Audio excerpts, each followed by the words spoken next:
ರಾಜ್ಯ ಕಾಂಗ್ರೆಸ್ನಲ್ಲಿ ನವೆಂಬರ್ ಕ್ರಾಂತಿ ಬಗ್ಗೆ ದೊಡ್ಡ ಮಟ್ಟದಲ್ಲಿ ಚರ್ಚೆ ಆಗ್ತಾ ಇದೆ. ಈ ಮಧ್ಯದಲ್ಲಿ ಹಣೆಯಲ್ಲಿ ಬರೆದಿದ್ರೆ ನಮ್ಮಣ್ಣ ಡಿಕೆ ಶಿವಕುಮಾರ್ ಸಿಎಂ ಆಗ್ತಾರೆ ಅಂತ ಡಿಕೆ ಶಿವಕುಮಾರ್ ಸಹೋದರ ಸುರೇಶ್ ಮಾತನಾಡಿದ್ದಾರೆ. ಡಿಕೆ ಸುರೇಶ್ ಸಿಎಂ ಬದಲಾವಣೆ ವಿಚಾರಕ್ಕೆ ಡಿಕೆ ಸುರೇಶ್ ಅವರ ರಿಯಾಕ್ಷನ್ ಇದು. ಹಣೆಯಲ್ಲಿ ಬರೆದಿದ್ರೆ ನಮ್ಮನ್ನ ಸಿಎಂ ಆಗ್ತಾರೆ ಅಂತ ಹೇಳಿದ್ದಾರೆ. ದೊಡ್ಡ ಮಟ್ಟದ ಚರ್ಚೆಯ ಮಧ್ಯದಲ್ಲಿ ಡಿಕೆ ಸುರೇಶ್ ಅವರ ರಿಯಾಕ್ಷನ್. ಅವ್ರ ಹಣೆಯಲ್ಲಿ ಬರ್ದಿದ್ರೆ ಎಲ್ಲ ಬದಲಾಗುತ್ತೆ, ಇಲ್ಲ ಅಂತ ಅಂದ್ರೆ ಇಲ್ಲ. ಅದಕ್ಕೆ ಯಾಕೆ ತಲೆ ಕೆಡಿಸ್ಕೋಬೇಕು? ಅದು ನನ್ನ ಆಸೆ ಇದೆ ಅಂತ ಹೇಳಿದ್ದೀನಿ. ಅವ್ರ ಹಣೆಯಲ್ಲಿ ಬರ್ದಿದ್ರೆ ಆಗುತ್ತೆ. ಪ್ರಯತ್ನ ಏನಿಲ್ಲ ರೀ, ಪ್ರಯತ್ನ ಏನಿಲ್ಲ. ಪಕ್ಷ ಏನ್ ಹೇಳ್ತದೆ, ಪಕ್ಷದ ಅಧ್ಯಕ್ಷರಾಗಿದ್ದಾರೆ ಶಿವಕುಮಾರ್ ಅವರು, ರಾಜ್ಯದಲ್ಲಿ ಅಧ್ಯಕ್ಷರಾಗಿದ್ದಾರೆ, ಅವರು ಉಪಮುಖ್ಯಮಂತ್ರಿಗಳಾಗಿದ್ದಾರೆ. ಪಕ್ಷಕ್ಕೆ ಚ್ಯುತಿ ಬರದ ರೀತಿ ನಡ್ಕೊಳ್ಬೇಕಾಗಿರ್ತಕ್ಕಂಥದ್ದು ಅವರ ಕರ್ತವ್ಯ. ಆ ಕೆಲಸವನ್ನ ಅವರು ಮಾಡ್ತಾರೆ ಅಂತ. ಸಿಎಂ ಸಿದ್ದರಾಮಯ್ಯ ಪರ ಧ್ವನಿ ಎತ್ತಿದೆ ಅಹಿಂದ ಒಕ್ಕೂಟ. ಅಹಿಂದ ಒಕ್ಕೂಟದಿಂದ ಸಿಎಂ ಪರ ಪತ್ರ ಚಳುವಳಿಯನ್ನು ನಡೆಸಲಾಗಿದೆ. ನಾಯಕತ್ವ ಬದಲಾವಣೆ ಮಾಡದಂತೆ ರಾಹುಲ್ ಗಾಂಧಿ ಅವರಿಗೆ ಪತ್ರವನ್ನು ಬರೆಯಲಾಗಿದೆ. ಸಿಎಂ ಬದಲಾವಣೆಯ ಹೇಳಿಕೆಗಳಿಗೆ ತೆರೆ ಎಳಿಬೇಕು, ಸಿದ್ದರಾಮಯ್ಯನವರೇ 5 ವರ್ಷ ಸಿಎಂ ಆಗಿ ಮುಂದುವರಿಬೇಕು ಅಂತ ಘೋಷಣೆಗಳನ್ನು ಕೂಗಿದ್ರು.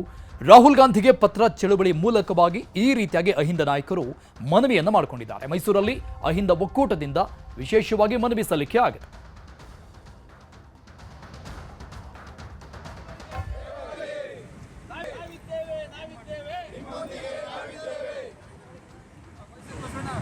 ಸಮಾಜ ನಿರ್ಮಾಣ ಮಾಡುತ್ತಿರುವ ಹೈಕಮಾಂಡ್ ರಾಹುಲ್ ಗಾಂಧಿ ಅವರು ಮಧ್ಯವಸ್ಥಿಕೆ ವಹಿಸಲಿದೆ.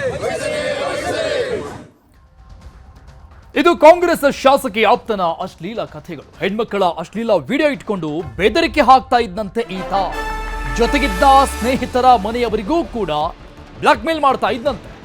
ಕಾಂಗ್ರೆಸ್ ಶಾಸಕಿ ಆಪ್ತನ ಅಶ್ಲೀಲ ಕಥೆ. ಹೆಣ್ಮಕ್ಕಳ ಅಶ್ಲೀಲ ವಿಡಿಯೋಗಳನ್ನು ಇಟ್ಕೊಂಡು ಬೆದರಿಕೆ ಹಾಕ್ತಾ ಇದ್ದಂತೆ, ಬ್ಲಾಕ್ ಮೇಲ್ ಮಾಡ್ತಾ ಇದ್ದಂತೆ. ಜೊತೆಗಿದ್ದಂತಹ ಸ್ನೇಹಿತರ ಮನೆಯವರಿಗೂ ಕೂಡ ಈತ ಬ್ಲಾಕ್ ಮೇಲ್ ಮಾಡಿರೋದು ಗೊತ್ತಾಗಿದೆ.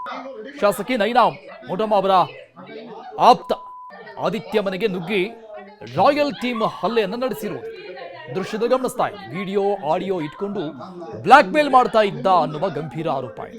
ಕಾಂಗ್ರೆಸ್ ಕಾರ್ಯಕರ್ತರಿಂದಲೇ ಶಾಸಕಿ ಆಪ್ತನಿಗೆ ಧರ್ಮದೇಟನ್ನ ಕೊಟ್ಟಿರುವಂತಹ ಘಟನೆ ಕೂಡ ನಡೆದಿದೆ. ಮನೆಗೆ ನುಗ್ಗಿ ಮನೆಯವರ ಎದುರಿಗೆ ಹಲ್ಲೆ ಮಾಡಿದ್ದಾರೆ, ಹೊಡೆದಿದ್ದಾರೆ. ನೈನಾ ಮೋಟಮ್ಮ ಆಪ್ತ ಈತ ಆದಿತ್ಯ.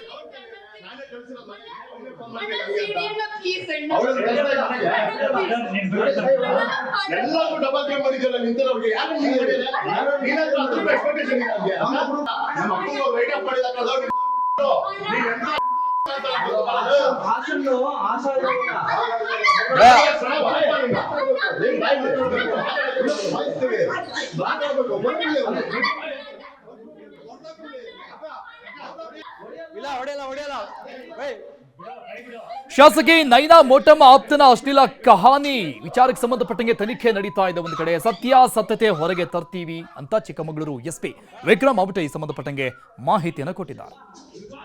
ಸಾಯಂಕಾಲ ನಮ್ಮ ಚಿಕ್ಕಮಗಳೂರು ಟೌನ್ ಪೊಲೀಸ್ ಠಾಣೆಗೆ ಒಬ್ಬ ಮಹಿಳೆ ಬಂದ್ಬಿಟ್ಟು ಒಂದು ಕಂಪ್ಲೇಂಟ್ ಅನ್ನು ನೀಡಿದ್ದಾರೆ. ಆ ಕಂಪ್ಲೇಂಟ್ ಪ್ರಕಾರ ನಾವು ಒಂದು ಕೇಸನ್ನು ರಿಜಿಸ್ಟರ್ ಮಾಡಿದ್ದೀವಿ. Crime number 182/25 of town police station under section 75 subsection 2 78 BNS 4 section 4 of indecent representation of women's act ಮತ್ತೆ 67 ಮತ್ತೆ 67A ಆಫ್ IT ಆಕ್ಟ್ ಅಡಿಯಲ್ಲಿ ಒಂದು ಪ್ರಕರಣವನ್ನು ದಾಖಲು ಮಾಡಿಕೊಂಡು ಇಮಿಡಿಯೇಟ್ ಆಗಿ ಅದರ ಬಗ್ಗೆ ತನಿಖೆಯನ್ನು ಕೈಗೊಂಡು ಅದರಲ್ಲಿ ಇರ್ತಕ್ಕಂಥ ಆರೋಪಿಯನ್ನ ನಾವು ಸೆಕ್ಯೂರ್ ಮಾಡಿಕೊಂಡು ವಿಚಾರಣೆ ನಡೆಸ್ತಾ ಇದ್ವಿ. ಇದರಲ್ಲಿ ಕಂಪ್ಲೇಂಟ್ ಯಾರು ನೀಡಿದ್ದಾರೆ ಅವರು ಈ ತರ ಅವ್ರದ್ದು ಫೋಟೋ ಮತ್ತೆ ವಿಡಿಯೋಗಳನ್ನ ಮಾರ್ಕ್ ಮಾಡಿ ಸಾಮಾಜಿಕ ಜಾಲತಾಣಗಳಲ್ಲಿ ಮತ್ತೆ ಅವ್ರು ಗೊತ್ತಿದ್ದವರಿಗೆಲ್ಲ ಹಾಕಿಬಿಟ್ಟು ಕಿರುಕುಳ ನೀಡ್ತಾ ಇದ್ದಾರೆ ಅಂತಕ್ಕಂಥದ್ದು ಕಂಪ್ಲೇಂಟ್ ಇದೆ. ಸೊ ಇದಕ್ಕೆ ಸಂಬಂಧಪಟ್ಟಂಗೆ ಈಗ ಆಲ್ರೆಡಿ ಒಂದು ಆರೋಪಿ ಆದಿತ್ಯ ಅಂತಕ್ಕಂಥವ್ರನ್ನ ವಶಕ್ಕೆ ಪಡೆದು ಕಾನೂನು ರೀತಿ ಕ್ರಮವನ್ನು ತೆಗೆದುಕೊಳ್ತಾ ಇದ್ದೀವಿ. ಅದು ಮಾಡಿರ್ತಾರೆ, ವಿಶೇಷ ತಂಡ ರಚನೆ ಮಾಡಿತ್ತು. ವಿಶೇಷ ತಂಡ ಹೋಗಿ ಸೆಕ್ಯೂರ್ ಮಾಡ್ಕೊಂಡು ಬಂದಿದ್ದಾರೆ. ಸೊ ಅದು ಮತ್ತೆ ಅವರು ವಿಚಾರಣೆ ಮಾಡ್ತಾ ಇದ್ರು. ಅದು ವಿಚಾರಣೆ ಮಾಡಿ ವೈಜ್ಞಾನಿಕ ರೀತಿಯಲ್ಲಿ ತನಿಖೆಯನ್ನು ಕೈಗೊಂಡು ಮುಂದಿನ ದಿನಗಳಲ್ಲಿ ಅಂತಿಮ ವರದಿಯನ್ನು ನ್ಯಾಯಾಲಯಕ್ಕೆ ಸಲ್ಲಿಸಲಾಗಿದೆ.